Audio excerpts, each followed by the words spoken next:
Pagkatapos magkwento ni Victor ay umiyak na si Donna. You refuse to believe it, Donna. Galit ka ba? Tanong ni Victor sa stepdaughter niya. Hindi nga sana ka panipaniwala, Daddy Victor. Pero paanong hindi ako maniniwala gayong ikaw na ang nagsabi? Nasaktan ho ako kasi parang hindi pala legal yung marriage niyo ni Mami. Saka naaawa rin naman ako kay Tita Camila. Imagine, kahit alam niyang asawa ka niya ay nagtiis lang siya. Hindi niya tinutulan noon ang kasal niyo ni Mommy. Gayong right after that wedding ay alam niya kaagad na kayo ang napangasawa ni Mommy. Kasi nagpadala ko sa kanila ng pictures. She just kept silent and suffered inside. Hinayaan niyang lumigaya muna kayo ng Mommy ko. Tumutulo pa rin ang luha ni Donna. Yumuko naman si Victor. Hindi naman namin sinadya ng Mommy mo na masaktan ng una kong pinakasalan, Donna. Walang may kasalanan. Wala akong gustong sisihin. Kumislap ang mga mata ni Donna. Daddy Victor, all you have to do now is tell Tita Camila na wala ka ng amnesia at alam mo na kung ano mo siya. Then everything will be settled. Tiyak na ang happy ending. Umiling si Victor. Gumuhit sa anyong matinding kalungkutan. I still love her very much, Donna. Pero hindi ganoon kadali na kami magkabalikan pa sa palagay ko. Nadismaya si Donna. Bakit naman ho? First, yung lalaking kasama kanina ni Camila, very close sila. I believe they are more than friends now. Nawala ako sa buhay ni Camila. And maybe, hindi na siya pwedeng maghintay sa kusang pagbabalik ng memories ko. Kaya natural lang na magkagusto na siya sa iba. Guwapo naman yung Lando na yon, hindi ba? Mukha ring disente. Bagay din naman sila ni Camila. Halatang masakit ang kalooban na wika ni Victor. Tumutol naman si Donna.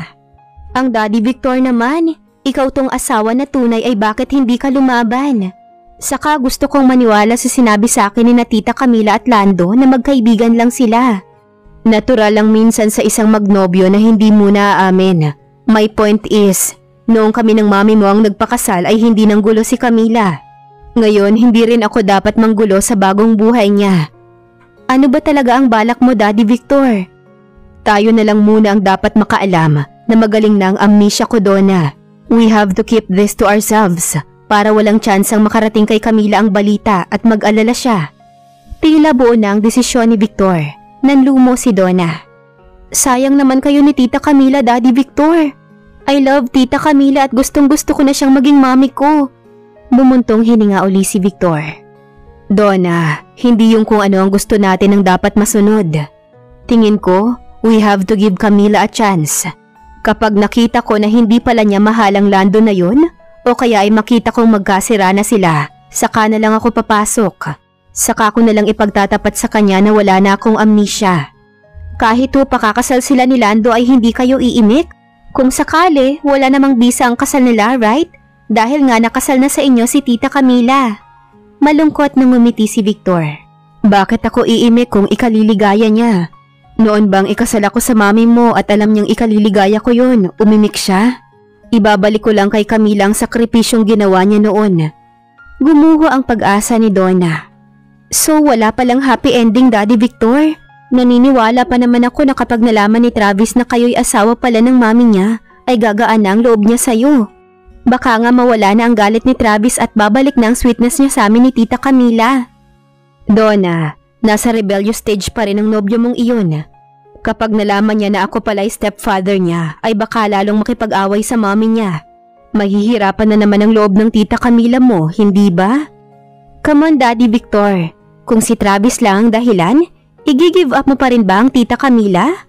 Parang isang hamon ng tanong ni Donna. Sandali lang nag-isip si Victor. Kaagad sumagot ng tiyak. No, hindi sapat yun para i-give up ko ang mahal ko.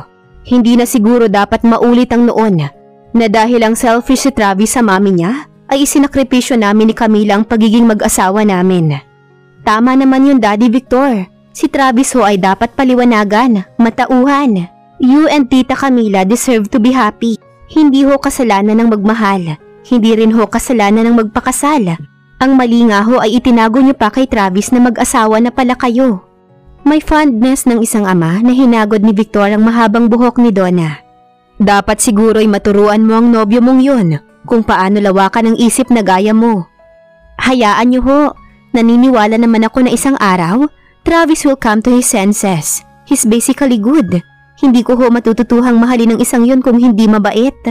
Nakangiting sagot ni Donna. Kinabukasan ay nagkaroon ng bisita si Camila. Mag-aalas 7 na ng gabi nun. Parang hindi siya makapaniwalang nakatingin sa bisita niya. Victor? Napadaan lang ako. Tipid ang ngiti ni Victor at tingin ni Camila ay lalo pa yatang kumisig ang asawa niya. Napadaan lang. Patango-tango si Camila pero lihim pa ring nagtataka. Well, pwede naman kasing magkwentuhan tayo ng maayos tungkol sa anak mo at stepdaughter ko, right? Sabi pa ni Victor. Of course, halika, tumuloy ka. Dito tayo sa may sofa Kumakabog ang dibdib na nagpatiuna na sa malaking sofa si Camila. Sa dulo siya umupo. Sa kabilang dulo naman pumwesto si Victor. Coffee? Alok kaagad ni Camila. Gustong matawa ni Victor. Naisip niya kasi na alam pa rin ni Camila kung ano lang ang iniinom niya. Hindi siya nagsusoft drink. Hindi rin siya nagjujuice. Coffee lang talaga ang iniinom niya bukod sa tubig at paminsan-minsan ay alak. Pero sa tingin niya ay nawala lang sa loob ni Camila na kaagad mag-alok ng nakasanayan niyang inumin. Napigil niyang matawa. Casual siyang sumagot. Sige, coffee. Ako na ang magtitimpla. Dito ka muna. Saglit nga siyang iniwan ni Camila.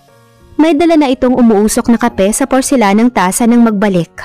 With cream ang kape. At nang simsimin ni Victor ay talagang gusto na naman niyang mangiti.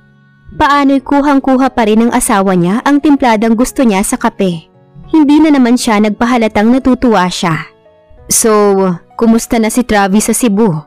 Nagbukas na ng usapan si Victor. Nag-aaral namang mabuti. Yun nga lang ay hindi pa rin ako binabate. Ni hindi nga sumusulat sa akin. Kinukumusta ko lang siya sa brother ko dahil ayaw makipag-usap sa akin. Gumuhit sa mukha ni Camila ang lungkot at sakit. Napatitig ng matagal si Victor kay Camila. Naaawa siya sa asawa. Nang mapatingin naman si Camila kay Victor ay kaagad kumurap ang binata at kaswal na ngumiti. Kids, iba talaga silang magtampo Ang gusto kasi nila ay kampihan sila kahit mali. Ayoko rin naman na mapasubo sila ni Donna sa maagang pag-aasawa. Tama ka rin naman sa ginagawa mong paghihigpit kay Donna. Tumatahip ang dibdib ni Camila habang diretsyong nakatingin sa mga mata ni Victor. Bakit parang kay lalim niyang tumitig sa akin ngayon?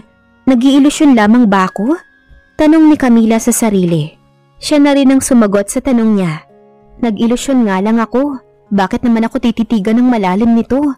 Hindi pa rin naman alam ni Victor na asawa niya ako.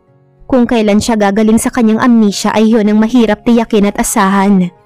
In time, magiging malaya na rin sila ni Donna sa lahat ng gusto nilang gawin. Ang dapat ay magkakurso muna sila.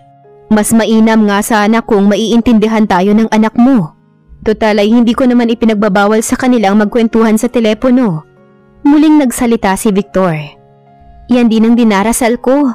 Makaunawa na sana si Travis at bumalik na siya sa puder ko. Makontento na lang sana siya sa telepono lang sila laging magkausap ni Donna. At kung lalabas man ay may kasama. Sumang-ayon ang dalaga. Camila, pasensya ka na sa akin kung may mga pagkakataon noon na naging masama ako sa inyong mag-ina ha? Mapagkumbaba ang sinabi iyon ni Victor. Nagulat pa si Camila. Hindi niya inaasahan ito na magpapakumbaba si Victor. Sanay siya sa Victor na may pagkasuplado. It's alright. Hindi ko naman yun dinamdam. Nagkandautal tuloy siya sa pagsagot. Pinag-aralan niyang mabuti ang itsura ng kausap. Bakit biglang kay bait nito ngayon sa kanya? Sinagot ni Victor ang tanong na sasarilinin na lamang sana ni Camila. Huwag kang magtaka kung bakit nakikipagpis ako sa inyo ni Travis. For Donna's sake. She really loves Travis at gusto kong ma-assure siya na ako naman ay hindi humahadlang. Mapapanatag si Donna kung ako at kayo ni Travis ay magkakamabutihan, right? Nakumbinsi naman si Camila na yun nga lang ang dahilan ni Victor. Talaga namang noon pa ay gusto kong nagtuturingan talaga tayong tunay na magkaibigan, Victor. Alang-alang nga sa relasyon ni Donna at Travis. Wala bang magagalit kung paminsan-minsan kaming dadalaw dito ni Donna? O kaya ay maimbita ka rin namin paminsan-minsan sa amin o sa pamamasyal kaya? Casual na tanong ni Victor. Wala naman. Walang masama kung magkasama tayong tatlo paminsan-minsan. Simple lang ang ngiti ni Camila. Pero ang puso niya ay sumisigaw sa katuwaan. Sayang, dahil hindi niya naririnig ang puso ni Victor na nagdiriwang din, tuwang-tuwa. Nagkwentuhan pa sila at kung saan saang paksa na sila napapunta. Magaling si Victor. Hindi niya nabigyan ng kahit maliit na dahilan si Camila para maghinala ito na wala na palang amnesia ang kausap nito. Napag-usapan pa nga nila ang amnesia ni Victor. Hindi ka ba nahihirapang ganyang may amnesia ka pa, Victor? Usisa ni Camila. Nagkibit balikat lang ang tinanong. Walang kagatul-gatol na sumagot. Sanay na ako. Paano ang mga kaibigan mo o kakilala mo noon na hindi mo na natatandaan ngayon?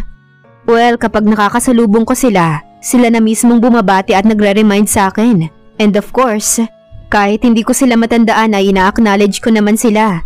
Pero nahihiya ako sa kanila. Ine-explain ko na lang na may amnesia ako. Ang best friend noon ni Victor at ang kumare ni Camila na mga witnesses ng kanilang secret marriage ay nakausap na ni Camila at noon pa napakiusapan na sakaling makita nila si Victor ay huwag nang ipaalam dito na sila ni Victor ay kasal na. Gusto mo bang gumaling na sa amnesia mo, Victor? Tanong naman ni Camila. Ngumiti si Victor.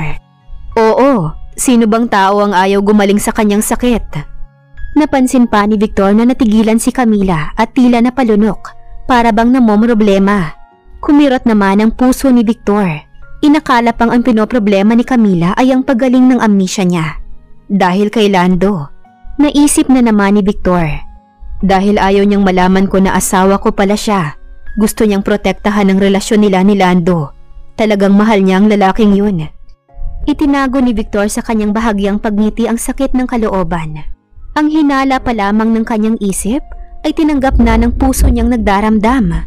Pero alam mo, Camila, hindi na rin ako umaasa na gagaling pa ang amnesia ko kasi ang tagal-tagal na eh. Gusto niyang mabigyan ng kapanatagan si Camila dahil inaakala nga niyang pinoproblema nito ang paggaling ng kanyang amnesia dahil sa relasyon nito kay Lando. Kapag hindi ka na umaasa, baka hindi ka nagagaling. Wala na ngayong mababasa sa mukha ni Camila, nakangiti lang ito. Iyon lang talaga ang palagay ko, Camila. Akala ko ba ay gusto mo pang gumaling? Iba naman ang gusto sa hindi na umaasa, diba? Iyong gusto nasa isip. Iyong pag-asa nasa puso. Sa puso ko ay wala ng pag-asa, Camila. May lungkot na sumilip sa mga mata ng lalaki. Sa puso ko ay wala ng pag-asa na tayo pa rin ang magkakatuluyan sa bandang huli, Camila. Ito sana ang kumpletong gustong ilabas sa bibig ni Victor. Tumahimik na si Camila. Gusto niyang iyakan ang lumalabong pag-asa sa pag-ibig nila ni Victor. Pero naisip din ni Camila, hindi na siya dapat umiyak. At least ay nag-o-offer sa kanya ngayon ng friendship ang lihim niyang asawa. Dapat na siyang makontento na as a friends ay magkakalapit pa rin sila ni Victor. Hanggang kailan kayang tiisin ni Victor na hindi aminin kay Camila na alam na niya ang totoo? Abangan sa susunod na kabanata. Please like, share, subscribe for more updates. Maraming salamat po.